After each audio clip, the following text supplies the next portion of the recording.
Good afternoon, everybody. My name is Corey Rosen, and you're listening to the Story Podcast. Today, I have on two super awesome guests. You might recognize one from earlier this week. We have A Home is Where the Art Is, and that is a group effort by Pennsylvanian-born recording and performing artist named Nadine and York-native actor Dan Griffin.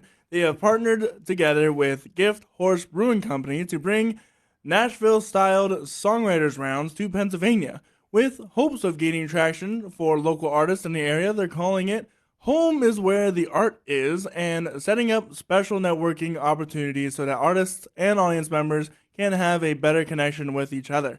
They host a songwriters round every third Thursday of the month at Gift Horse in downtown York from 6 to 8 p.m. Be sure to come check it out. How you guys doing today? Good. Yeah, doing well. Happy to be here. Yeah, so tell me, where did this idea come from? Where did it start for you? So basically it happened almost exactly a year ago. So just the other week we had the CPMAs, and it actually started from last year's CPMAs. We were on our way home from it, and you know, I was just ranting a lot. I don't know why. I was just like going off talking about a lot of things. She was just patiently sitting there listening, probably waiting for Sometimes me you need to, a rant. Yep. just shut up or something, probably. But No, never.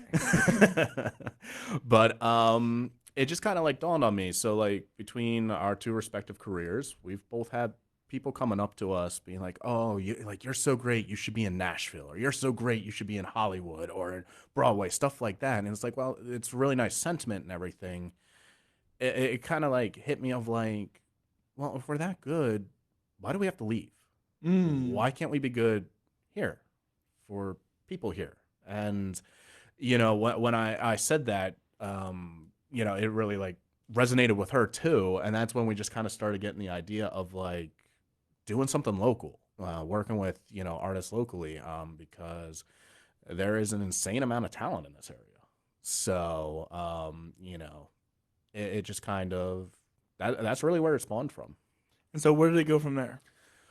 Um, for several months, nowhere. We like to sit on things and let them marinate for a little bit. Yeah, we'll call it that. Not procrastination whatsoever. No, Not not at at all. No, it literally was just one of those things where it was just big talk, like a lot of things in life.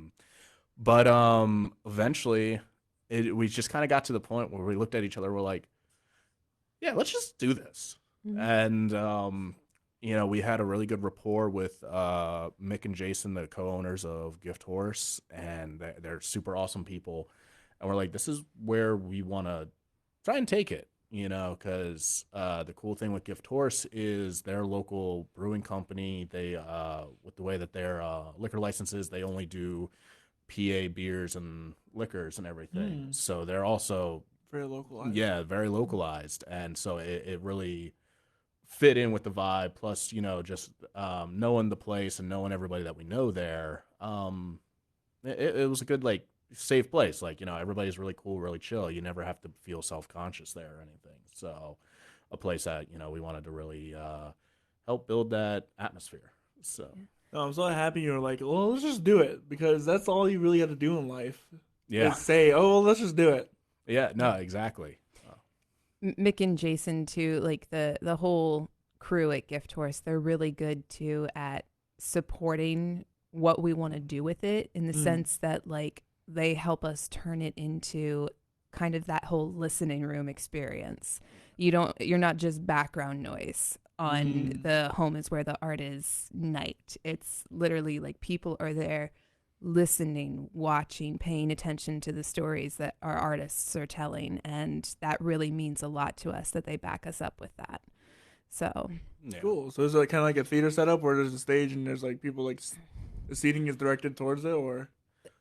Not really. No. No, it's so it's a really, because we started this in January. Of course, we've been inside so far. We're hoping, weather pending, April will be our first time outside, April 20th. Plugging that now for first of probably several times. But yes, no, we've been doing it inside, and they have the at the front of their space. They have these like alcoved window seats, and we literally just set the artists up in there. And so it's a regular bar setup inside, which kind of in a sense makes it all the more awesome that people are like turning in a non-natural way to listen to the music, to watch the music, pay attention to everything. Instead of it, like you were saying, if it was a theater, everybody's already directed that way. No, people are directing themselves that way to pay attention and listen. Interesting. So tell me, what was it like to put together the first one? Hectic, scary, but There was a lot of praying involved. yeah, but ultimately very rewarding. Yeah. We had an awesome lineup. Amber herself kicked it off. We had Marisa Porter, Soji, Chris Sheeler, and Casey Walton all with it, and they all loved being a part of it. The venue, everybody that was there watching, they loved it. And it was a nice sense of like, yeah, we can do this. Like this is a thing. This wasn't just like, two crazy kids who have some wacky idea. No, this is real. This works. Yeah. So it really helped build that confidence moving forward. Yeah. Yeah, it was like, oh my gosh, we can actually do this. Like, we did this once. We can do it again. Yeah, and the really neat thing, and this kind of ended up happening by accident in a sense, because like for our first one, we kind of handpicked people to be a part of it. Like now we have a submission form, like listed on our socials and that for the artist. But that first one we had to handpick it because That's what you got to do when you start something out. Yeah. And it was just really neat with 3 of the 5 were York-native. So having it start in York and having more than half of the our opening cast being York natives just kind of was an extra special thing for it too. So why in York as opposed to elsewhere? I could make the joke and say, well, I'm too lazy to drive anywhere else. But that's clearly not true. But no, it's just, I live in York and, with Gift Horse being right downtown and the rapport we had with them, it just was like a no-brainer to start there. So what are some maybe challenges you're seeking starting in York as opposed to somewhere that's more maybe friendly to the arts? I mean, it is tough, in a sense, getting people to care.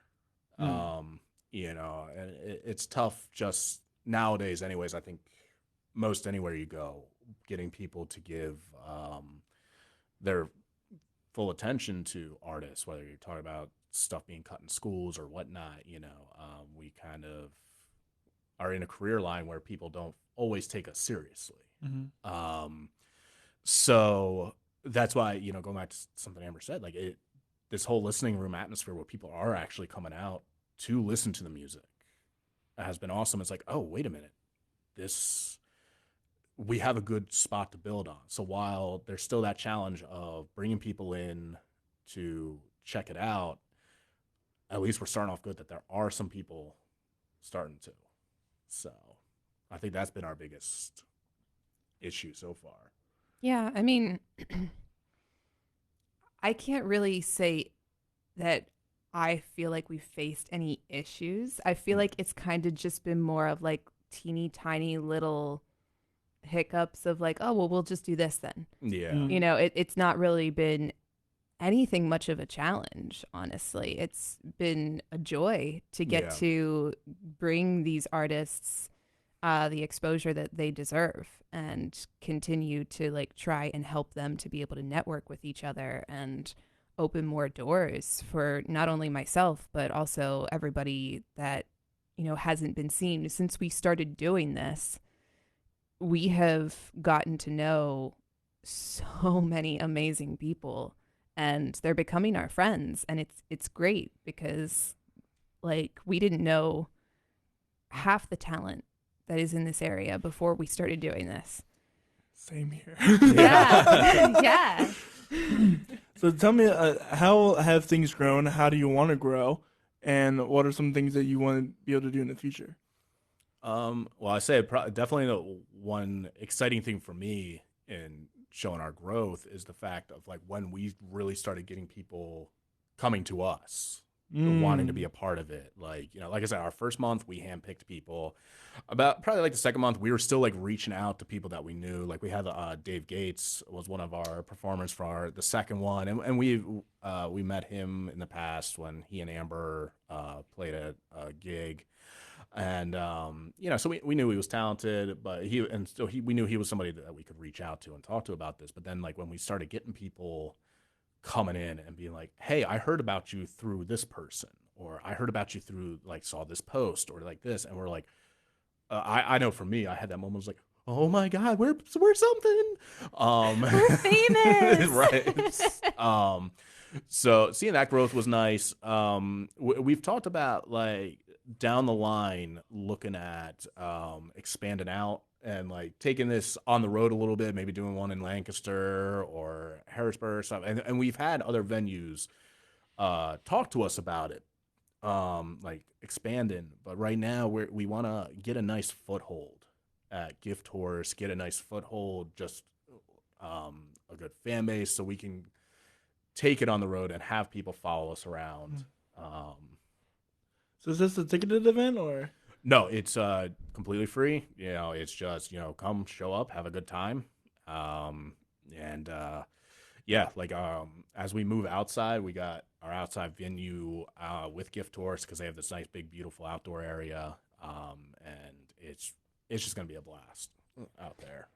We're also hoping to be able to expand the more that we hear about more artists and have it be more standardized, kind of like the way it is in Nashville, in the sense of like there's 4 artists on the stage and each one plays a song and they play through like 3 songs in a row.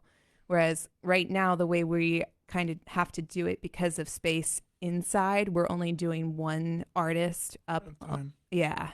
So we're hoping to be able to do like an hour of 4 artists and then another hour of 4 artists and then maybe like a headliner or 2 for the last hour. And because what we currently do is we'll do each artist gets to do about 3 songs for 15 minutes.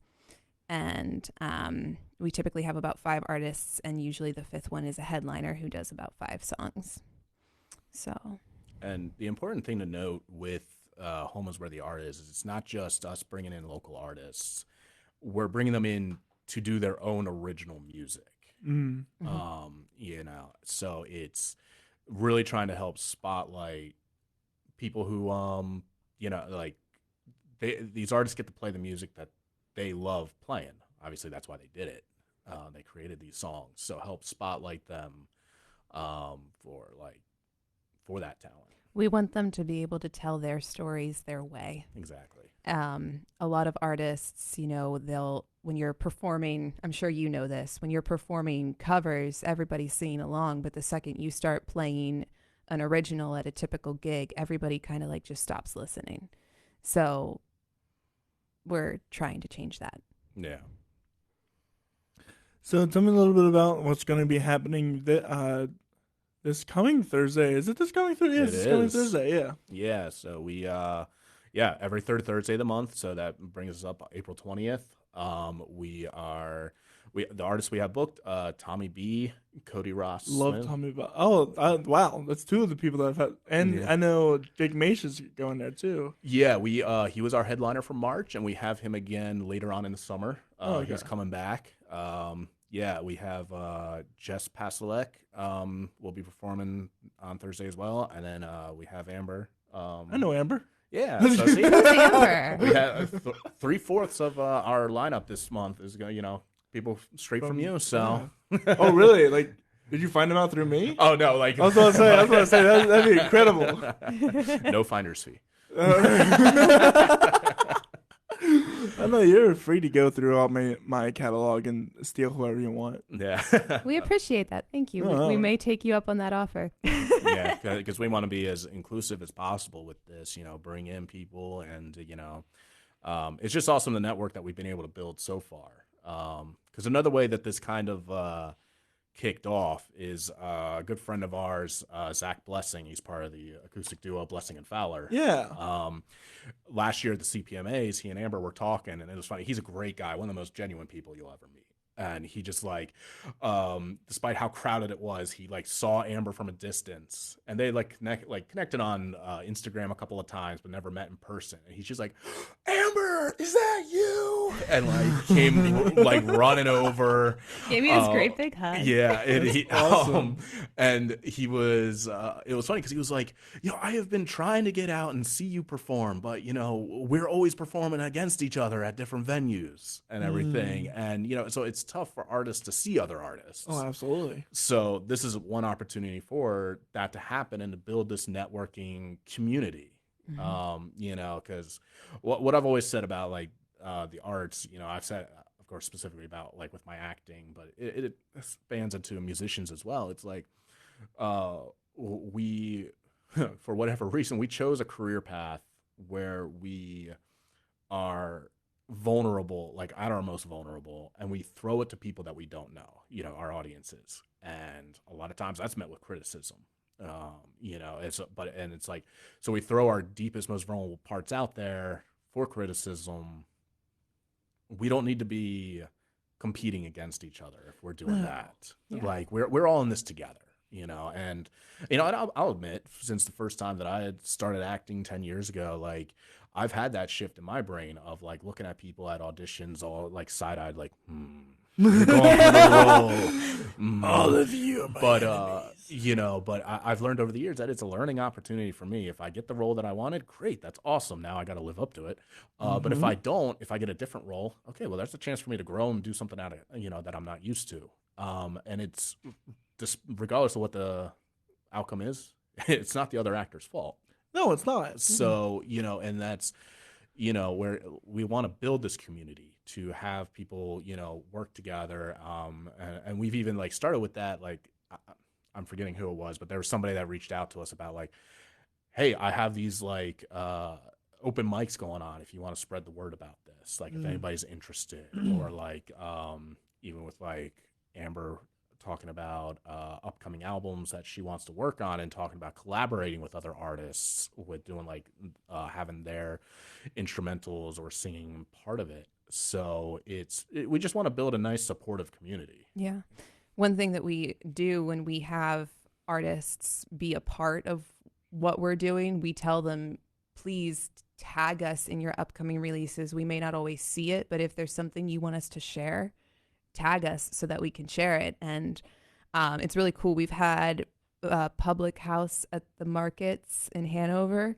I think it's TVJ Photography. Yeah. He's been tagging us in everything that he posts about that. And it's awesome because we get to see that and we're like, oh, we want to go like check that out sometime. Still have not gotten the chance to do that, but we want to. So it's great to have people bringing stuff to our attention so that we can continue to help the community more. Oh, absolutely, especially in this day of like social media algorithms and stuff, where things are fed to you instead of what you're supposed to actually want to see. Exactly. The only way to see something is if people tag you, and this goes for the story podcast too. If you're local and have anything you want me to see or me to like go to or reach out to, tag me. Yeah. Because otherwise, I'm not gonna see it. Yeah, no, exactly. And the other part with building this community, and this is something that we've been really making sure that we do a good job of, is we want to promote people's music too. So like if people have an album release or a song release and stuff like that, like we went to Olivia Farabo's album release the other weekend. When we were talking with Devix at the after party, he told us about a song that he had just got done and released that night, actually. Feeling Good, I think it was called. Was it Feeling Good? Or no, Electric Feel. Yeah, Electric Feel. So it's like, we have, we start promoting this stuff too, because it is local artists doing their thing, like their original music, which, obviously falls right in line with what we do live, but we don't want to just have it be only live. We want it to, because not everybody is able to come to our songwriters rounds. We've had several artists that we've talked to. They're like, I literally work every Thursday evening. I would love to be a part of this. And it's like, we don't want it to turn to the, oh, well, you can't come to our thing. Well, all right, good luck. Like, no, that's not building a community. So that's why, we're very big about wanting to promote other people's stuff and, whether they're touring, song, anything. So. Yeah. So, when do you think you'll be able to get to that Nashville singer-songwriter kind of thing? Do you think it's coming soon, or is that still a ways off for you guys? We are, you mean like where it's like for artists? Yes. Yeah. We are hoping by the summer. Yeah. We would love everybody's help with that. Like, if you are a local artist who writes your own music, yes, I am promoting ourselves right now. Please reach out to us, because the more people we have that we can book for the summer, the more that's going to give us that opportunity to be able to get to that level. Where can people do that at? You can go to our Instagram page. We don't have a website yet, so we're still working out all the kinks. But if you go to Home is Where the Art Is PA on Instagram and click on the link tree. Yeah, I'm not talking right. Click on the link tree in our bio. Scroll all the way down to the bottom, and there is a link, a button that says Submit to be a part of our next Songwriters Round. Please click that and fill out that form, and we will be in touch. Definitely. Yeah. I also believe the link is in the description below, and if it's not, it will be there by the end of this. So Yay. There we go. Sorry, you're getting me excited now. So, what else? What are some things that people can expect for the summer? Do you guys give out details beforehand, or is it hush hush? I mean, it's basically we're just trying to provide the best experience for everybody possible, for the artists, for the venue, for the audience to come in, hang out. You know, and I think, you know, like I said, it's been awesome inside. But even Mick and Jason, they're like, oh, we can't wait for this to get outside.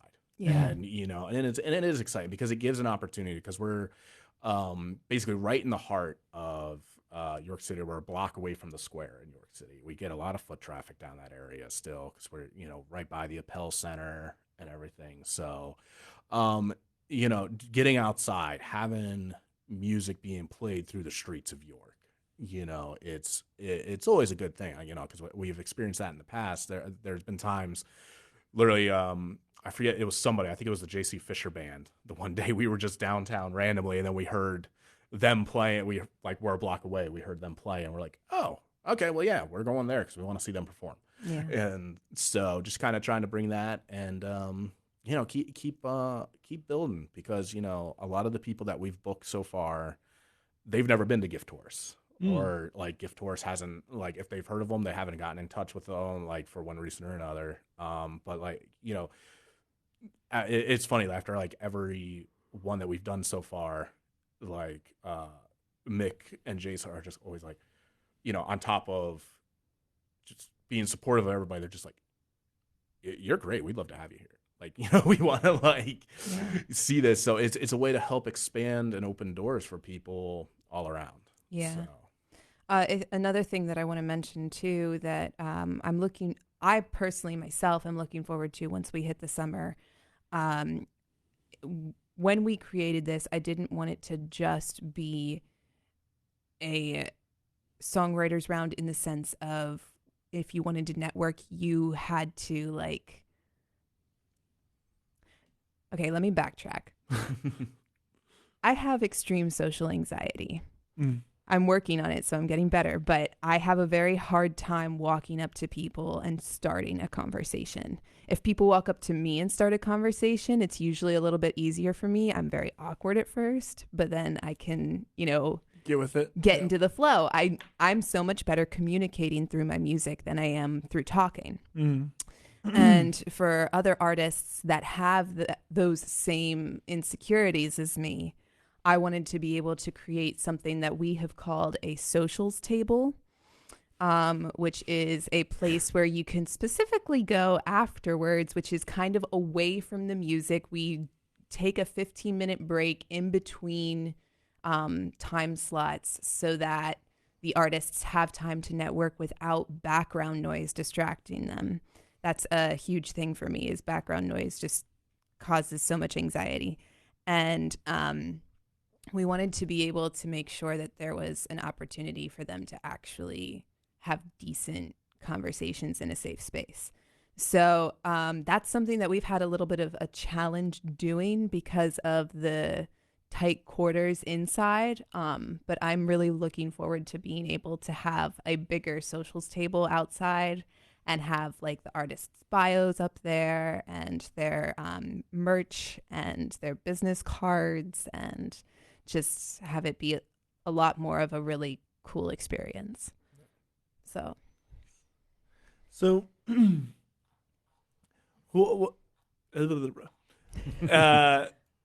what are some guests that you, singer-songwriters that you would highly recommend to others, if you could give top 3? Ooh. You mean of people that we've booked? That you've had on? Oh, it's tough because there's just They're so all- much Yeah. like talent in the area, and it's so diverse too. Yeah. You know, like It really depends on what you're looking for. yeah, because I mean, you know, we have people that, you know, looking like Casey Walton is a great example. She's traveled all over Pennsylvania. You know, she's consistently nominated with the CPMA. I know she won last year and everything, like, you know, and she's just a really great down home person, great voice, incredible talent. And then we have like other people, like there's a friend of ours who was a part of our February one, Brenda Brunet, who she doesn't get out there as much because of her job. She's a teacher, but she's incredibly talented too. You know, like I'm a sucker for like a Spanish guitar kind of sound, and she has that. Like her song "Fire" was incredible. It was fire. Yeah, I was trying to avoid the pun, but Sorry, I went there. yeah, you kids. But you know, no, it's just we've had such a wide range of talent. Like it's impossible to pick, and you know, and I'm really happy with the wide range because, like I said earlier, we want to be very inclusive. We want to have a great diversity of music, and you know, and we're not doing this just for like the quote unquote big time stars in the area. Like, you know, obviously we want to bring in as much talent as possible, but this is also not, you know, for just the seasoned veterans. Like, you know, if you're newer to this, we're still, you know, want you to be a part of this because, you know, how do you grow? You network and you get to, you know, learn from other people. And I know like Amber had mentioned this with her podcast with you from earlier in the week. Like Olivia Faribault was a huge influence for her. And how did that happen? She got out there and saw Olivia play. So, you know, if you're newer, come join us. If you're a veteran, come join us. You know, a Gift Horse, I've always talked about it as, like, again, like we were saying about how great the people are there. It's a place that you can come bring a song that you've never played for anybody else, and you could play it there, and you will not get judged for it whatsoever. Yeah. You could, like, if you have a high note in it and you botch the high note, nobody's going to care. Right. We're there to support you with it. Right. You know, you could flub lines, whatever it is. Like it's a good safe space for everybody. Just come out, have fun, experiment with your music. And in answer to your question about like who do you recommend, like top 3 or whatever, all of them. Like we have literally not had a artist that after they performed we were sitting there like, oh, we're not going to book them again. No, like it's been the exact opposite. In fact, it's just been like, how soon can I see you? Like, how soon can we see you again? Because like we've been blown away, honestly. Because like with our submission form and everything, we asked for like a video, like, hey, give us an example of what you do. So for the most part, unless we know, like, have seen the artist personally, we're going off of one song of just like their background, and every single time it's just been like, oh man, yeah, they're great. Like, you know, they're fantastic. Like, we want them back again. And, you know, and it's just awesome to see. It just shows to the talent that's in this area. Yeah. What else do you want to say about it? No, I mean, I guess just, yeah, keep coming out, keep supporting us, because the more that we have people come out and support us, support the artists, the bigger this thing's going to grow. And the more of a spotlight that we get on these people that absolutely deserve it. So, yeah, it's every third Thursday. You know, so we got April 20th.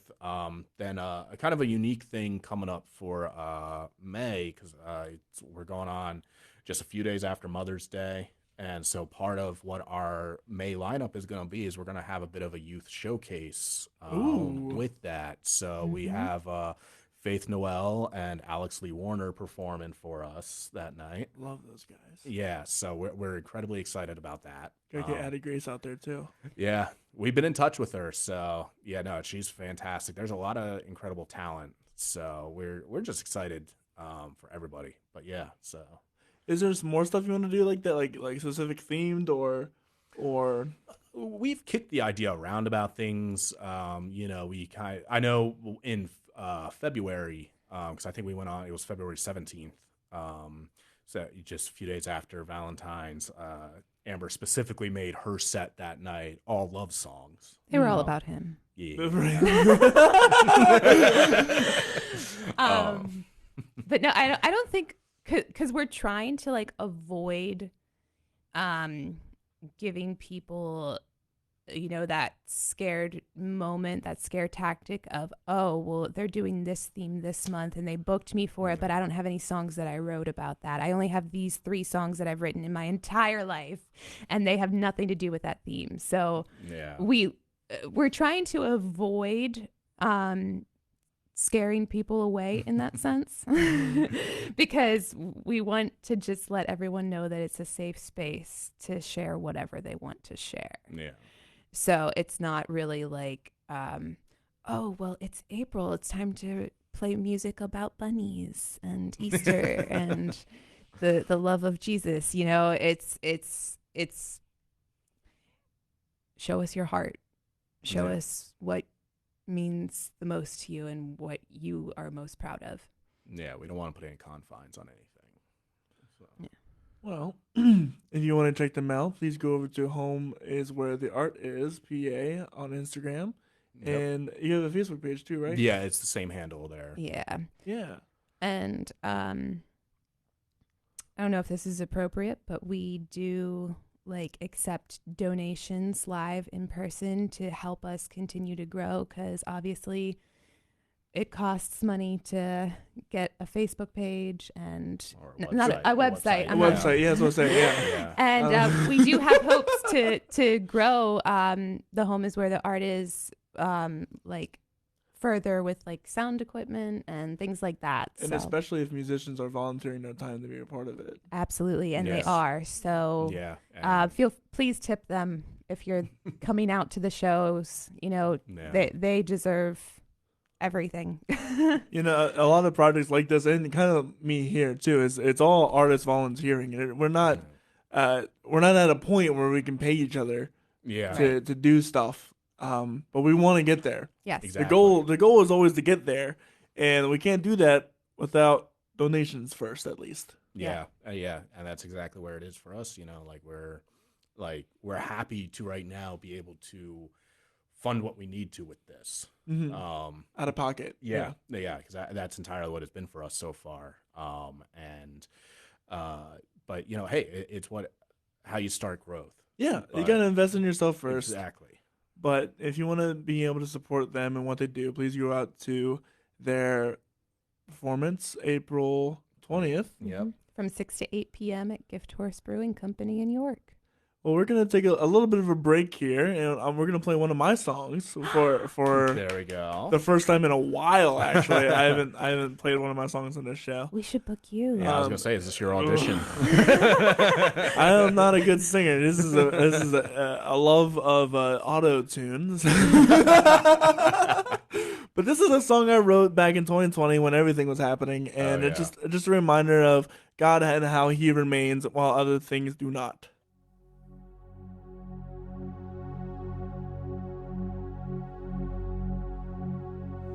When I am weak, can no longer speak, you are there, right beside me. When all hope is lost, and I can't bear the cost, you are there, paying it for me. And when things turn to dust, and there's nothing to trust, you are there, honest to me. Oh, it's clear who you're meant to be. You are my strength.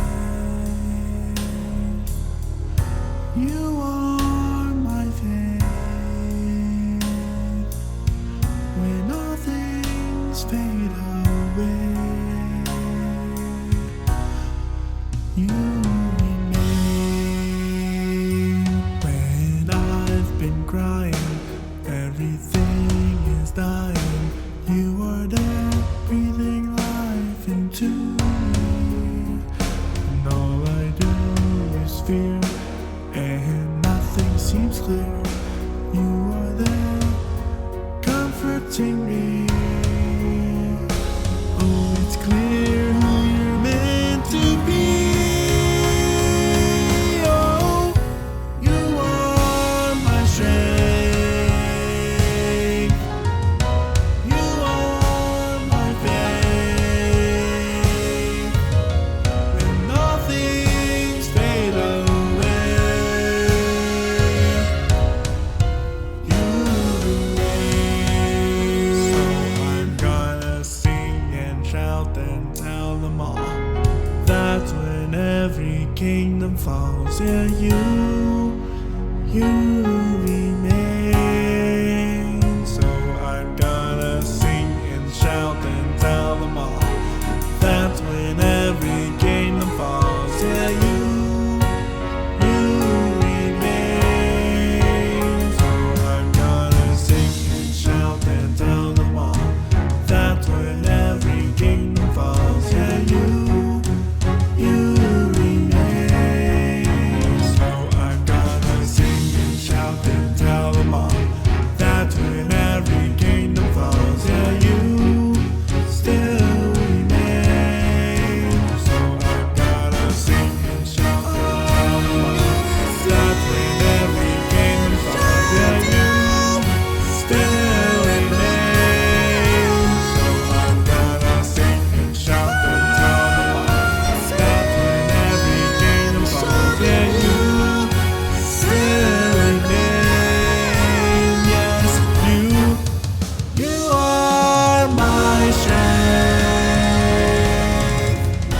You are my faith. When all things fade away, you remain.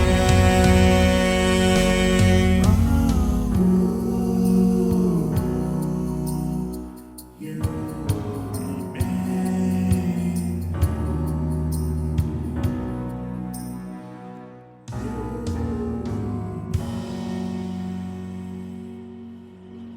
And that was my song, You Remain. You can find that, I believe it's on Spotify. I haven't seen it in a while. It was beautiful. Thank you. You're welcome. So now we're going to go into a time of interviewing Dan, because he also does some music stuff. And if you're a music person, music theater person, or whatever, just so happens to maybe own a theater or run a theater, Shane, if you're watching. would love to have you on the show.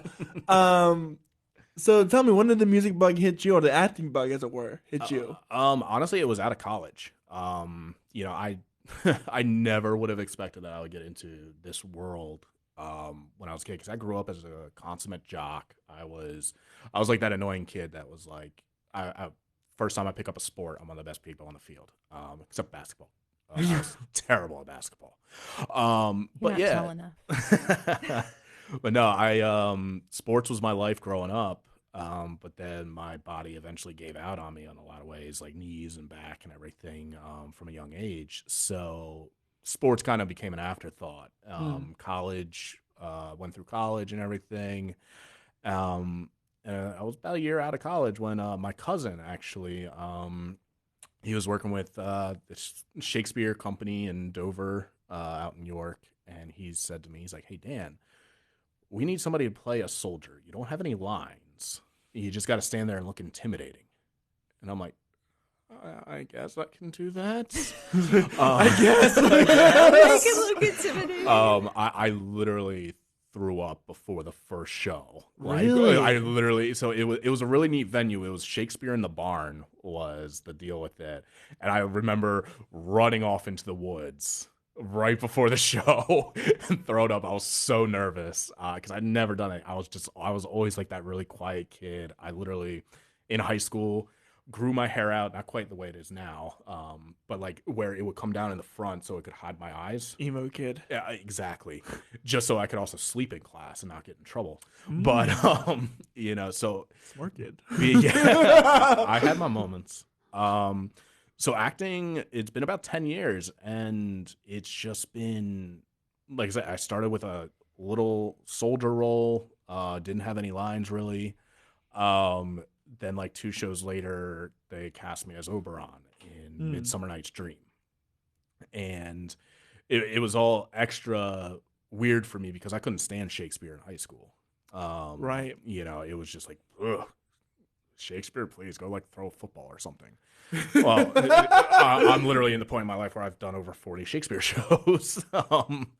So, and I have like a whole new appreciation for it. So yeah, and it just kind of took off from there. I did Shakespeare for 6 years straight. And then eventually kind of started getting into film and TV a little bit. Yeah, so tell me about the process. You went from being deathly scared of being on stage with no lines, and yet here you are. You've played Macduff and Hamlet, and you've been doing, or Macbeth rather, not Hamlet. Yeah. Forgive me. I will. I don't know who in the audience might not. How can you mix those up? No, actually, funny enough, I have played Hamlet though too. There you go. You played the there you main go. character. Oh, why? How'd you get over that? I just kind of had to deal with it. That's it was like literally the second show that I ever did. The first one was speaking lines. I remember going to the director and on the audition sheet, I said, like when it said role size, I said like less than 20 lines, please. And in the middle of the audition, the director is like, his name was Billy. Billy's like, so Dan, it says less than 20. How do you feel about 40? I'm like, I don't know. Okay. Well, then I ended up getting cast, and it was over 60 lines, a quarter of which were in Latin, and I was playing an 80-year-old man. So it was a little bit of like a baptism by fire. I just had to deal with it. And I think kind of getting through that really helped build that confidence of like, okay, yeah, I think I can do this. And then just kind of building more and more into whatever roles I got. So. And so you also do set design too. Yeah. So I think about 6 years ago, 7 years ago, I stumbled backwards into set building. Backwards. Yeah. Not forwards. No, because I had no intention of ever doing set building. I was not a power tools guy growing up. You're a sports guy. Yeah, Yes. like that's, you know, that was my world. But I was cast in a show with Weary Arts Group in York. They were doing a soldier's play, and at the time, my day job was technically more of a night job. I was working. I was a college football scout, and so. Yeah. Didn't expect that, did you? No, not to lead into a set designer now. So I would work at night watching all the game film. So during the day, I was free. And my friend was not only the lead in the show, but he was also the tech director. And he's like, Dan, I know you're not doing anything during the day. Can you help? And I'm like, I don't know what I'm doing. He's like, I'll teach you. Don't worry. First time I picked up an impact gun, I'm trying to use it. And I'm like, it's not working. He's like, well, yeah, you have it in neutral. Oh. Okay. But he taught me a lot during that build. Then I started working, volunteering my time with Dream Rights out in York, helping with building sets there because I still didn't have anything to do during the day. Then eventually I found an ad for the Fulton Theater was looking for people to help out. But funny enough, I originally went there to be part of stage crew. But my theater schedule with my own acting interfered way too much with being able to help backstage with them. So they kicked me over to the shop. And that's when I got working there. And it's been an incredible time over there. I've loved it over there. I've learned so much. And it's all skills I never expected to ever learn. And I've been there for about 6 years now, 5-6 years, something like that. And then late last year, I got the opportunity to build sets at the Belmont Theater in York as like the primary set builder there. And that's been awesome working with the people there. Even the former set builder, Joel, he's come in and like still helped out a bit, and I've still been learning from him and just, it's just been a really awesome experience. So, and we kind of talked about this last night at Amber's show, but what's one of the funniest or worst things that's ever happened to you on stage? Oh, there is so many. Thankfully, the story about the first time I ever acted was not on stage. I think one of the funny moments was we did a show called Titus Andronicus. It's kind of like Shakespeare's Hannibal Lecter. But there was the one scene where my two brothers in the show were being led off stage by these guards. So they're led out of the barn and down it was a stone pathway down out of the barn. And I would jump up onto the ramp that was the pathway and jump at the guards to try to save my brothers. And they would just like launch me backwards to, be like, no, get out of here. And then I would go stumble back on stage to go do my scene. I don't know if I just really annoyed the guards that night before the show, because that night they launched me. And I'm a big guy, and they really heave-hoed me. And I landed on the stones. I ended up cutting my hand, cutting my leg up, and everything. Oh. I remember picking my the sword up and staggering in on stage. And I'm standing there as the other guy is doing his lines. And also, I just hear in the front row this little kid, "Wow, that looks so real. Look at the sword." And I look, and there's just like a nice little stream of blood going down the sword. And Wow, that looks so real. And it was funny because it was almost like foreshadowing, because later on in that exact scene, the guy playing my father, that character, his hand gets cut off. Oh, no. And so For real? For real. No. Yeah. Wow, that looks No, so I was real. the most realistic. No, there have been a lot of fun, crazy stories with the acting. So many that I'm going to end up forgetting. Right, of like course. to be able to tell. But Speaking of forgetting, Amber, I think you forgot one of yours. Yeah, I did. You wanna Me to tell you wanna it? let the world know? Okay. So the other day when I was on the podcast, I was kind of nervous. So I was like in my head and not really like, when you asked me the question of, what's the worst experience or most embarrassing experience you've ever had while performing, I didn't quite think of the right one. Like I thought of one. You did. And I was able to tell you guys one, but not the one. not the one. So yeah. When I first started out, I'd say it was like in 2016 or 2017 performing. I had this gig. It was outside, and I was in the blazing hot sun, the direct sun, and I was thinking back then, well, I have to prove that I'm good and that I'm willing to like perform for 3 hours straight with no break. So I did that in the blazing hot sun in the middle of the summer. And I was so close to getting through the full 3 hours. I was at my second to last song before I was ready to wrap the performance up.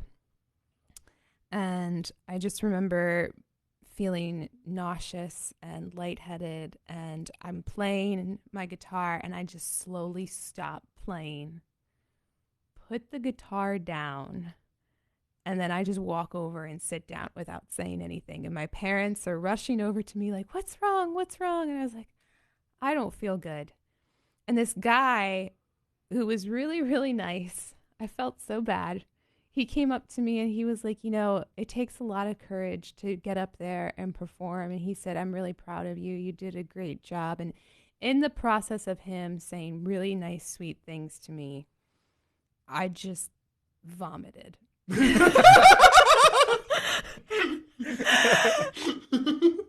I felt horrible. I actually felt better, but I felt horrible that happened. Because he was being nice and trying to encourage me that it was going to be an okay day. But as soon as that happened, he was like gone. So yeah, that was that was my lesson to never perform for 3 hours without a break ever again. Always drink water too. Yeah. Well, I was drinking a ton of water. Oh, really? I just was. Just exhausted. I guess. Yeah. Yeah. Wow. Yeah. So. Oh, back to Dan. Yeah.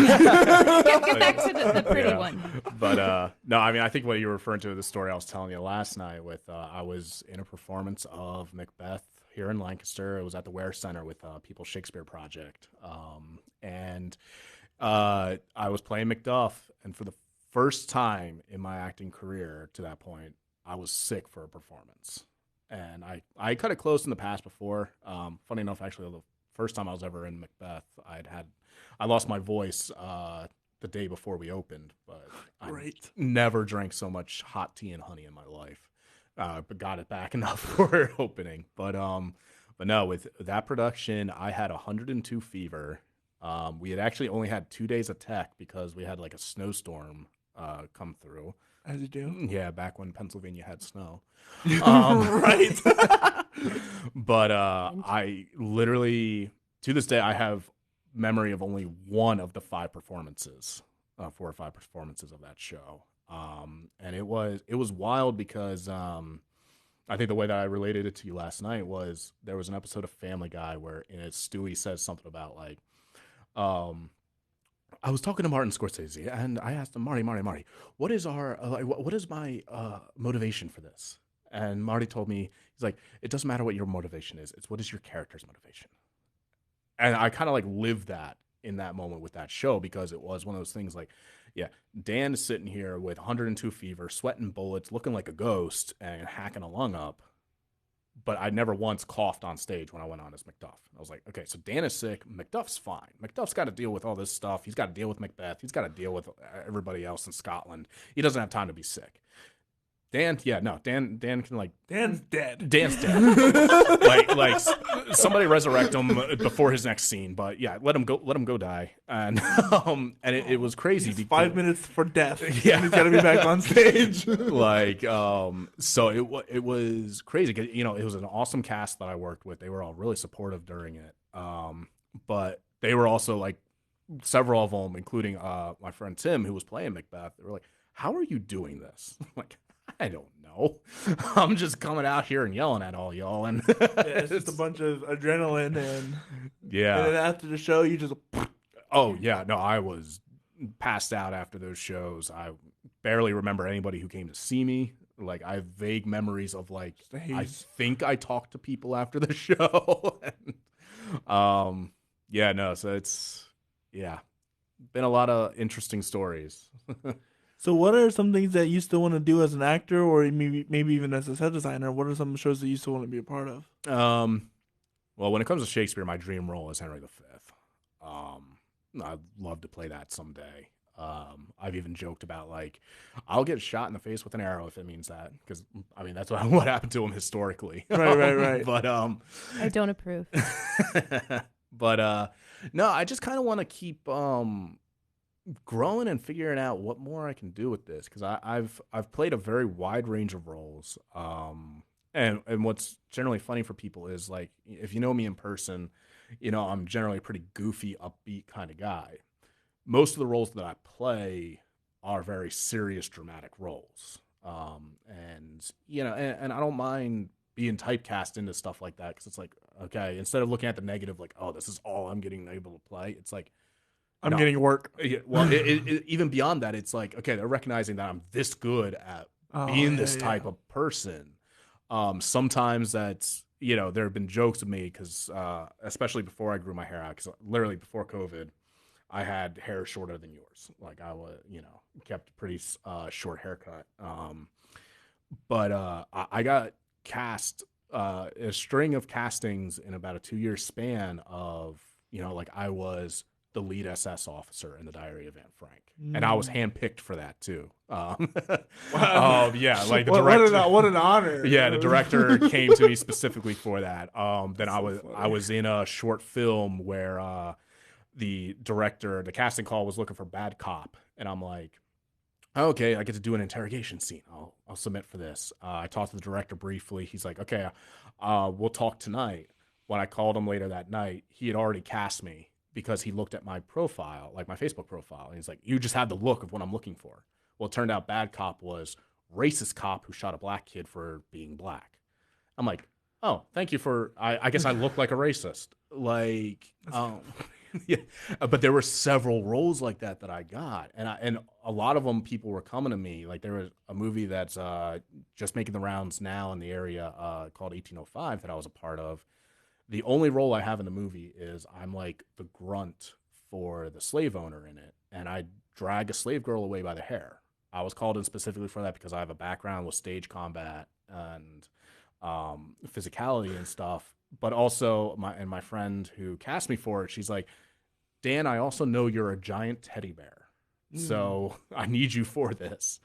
And despite like of course there are jokes made about it, there's comments that can be made about playing roles like that, but in most cases, anyways, those roles have a purpose. Yeah, and somebody needs to play them. Absolutely, and especially if you want to go into like the racist cop or the SS officer. Yeah, it's history. Yeah, exactly. It doesn't matter, and I am so passionate about this because it gets so ridiculous that you're not going to blame somebody for playing a role that existed at one point in time. Exactly. Yeah, and that's the thing because specifically I noticed this because it was a theater production and you see the audience. But like when I was in Anne Frank, like me and the two other actors who played the Nazis, we didn't do it. We talked amongst ourselves. We didn't do a curtain call for that show.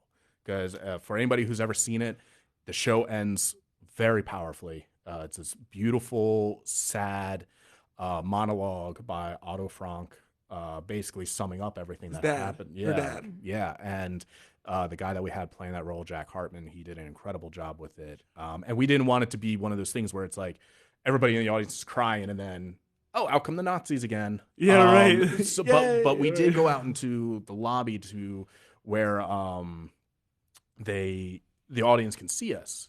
And of course, a lot of the comments we got with that was, oh, you guys were bad. We didn't like you. And we're like, I'm glad you didn't like us. That's the point. That's the point. But there was a large contingent, probably the second largest contingent of anybody was people just side-eyeing us or not coming near us. And Bro, that's so dumb. Yeah, and it's like, the one way I can look at it in the positive is like, okay, I did such a good job. Right, that's fair. They think I'm that scary and they don't want anything to do with me. I'm fine with that. But no, it does take, you have to dissociate the people from the role. Yeah, and that's with anything. Really. Exactly. And because if we can't do that, we can't have those kind of plays, and guess what happens again? History repeats itself, et cetera, et cetera, et cetera. It opens up for conversation. It opens up for conversation. I mean, and some of the greatest works have the Sound of Music. Yeah, has that imagery inside of it. It's a great show, movie, whatever it is. Yeah, it's great.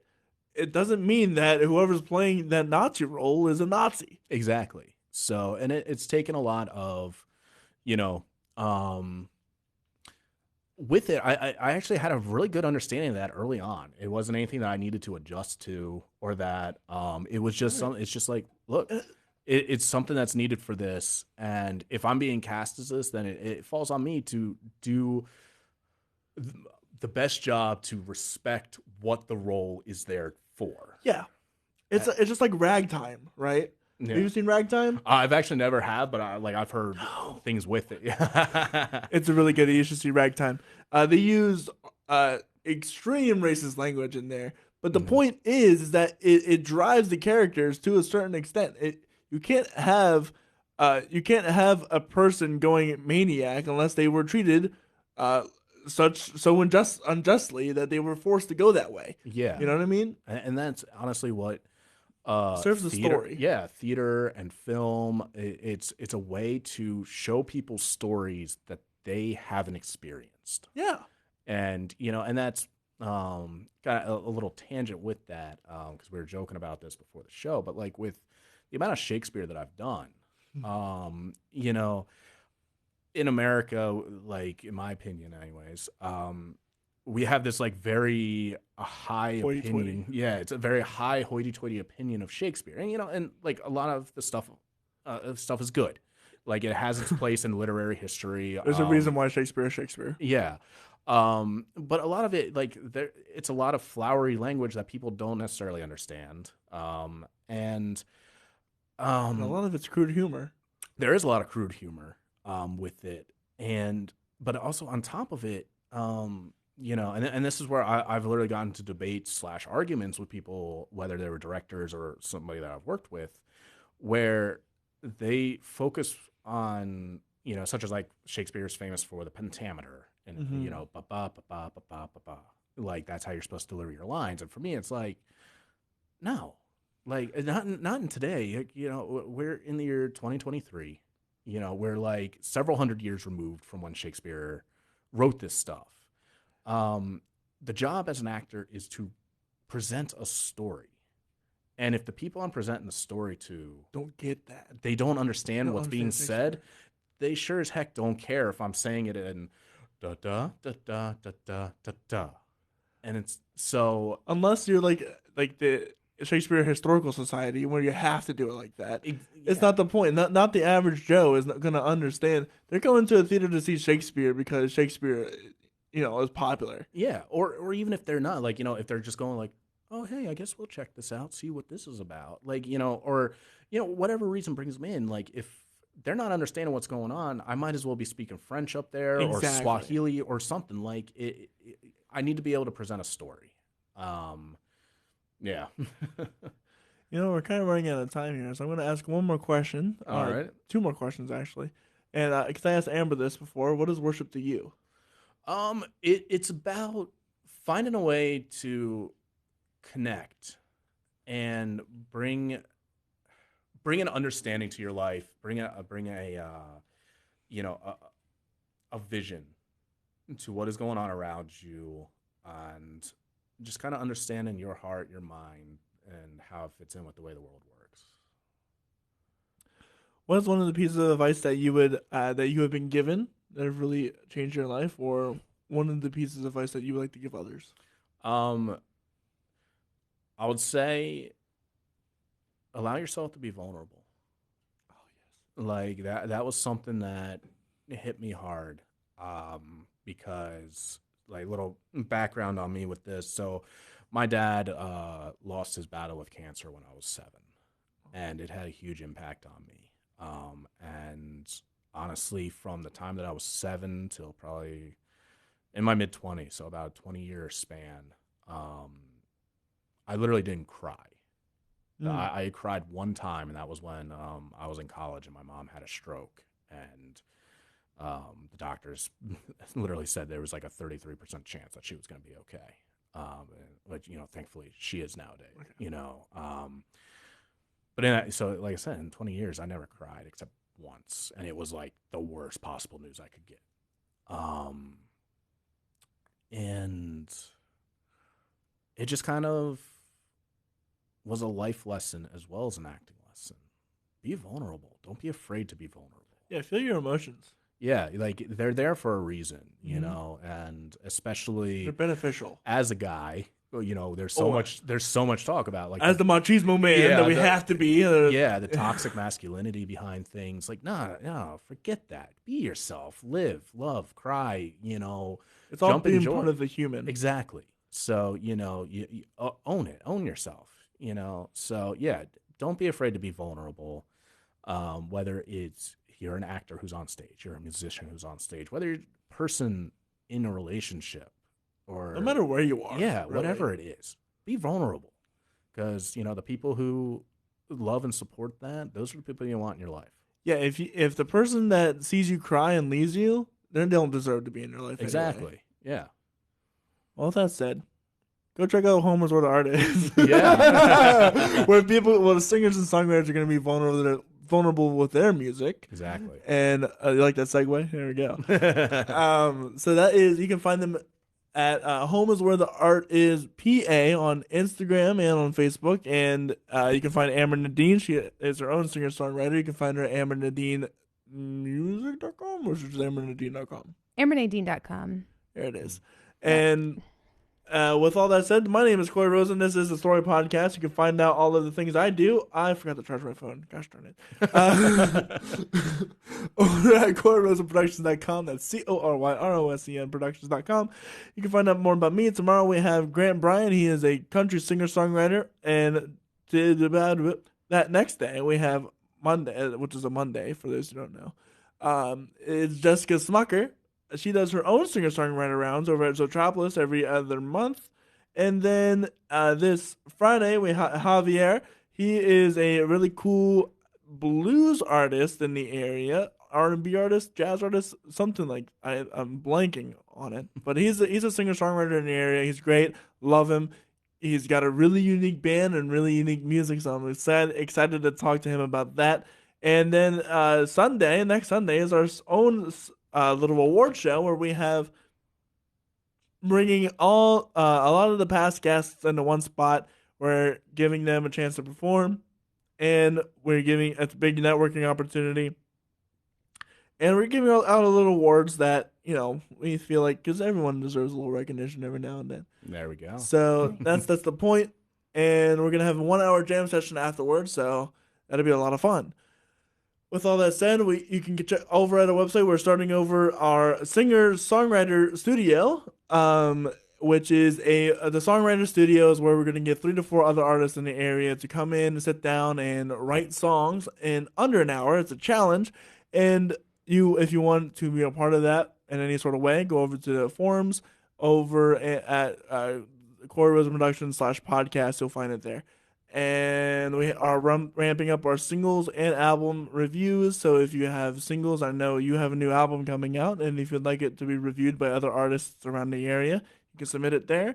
And the points don't matter, but we just like to give everybody just a little bit of pointers, or we like that, we don't like that. It's this great album because it tells about whatever. We just like exposing people's music to everyone else. So if you want to be a part of that, go ahead and sign up there too. With all that said, I hope you guys have a wonderful rest of your day, and we will see you guys later. Bye. Bye.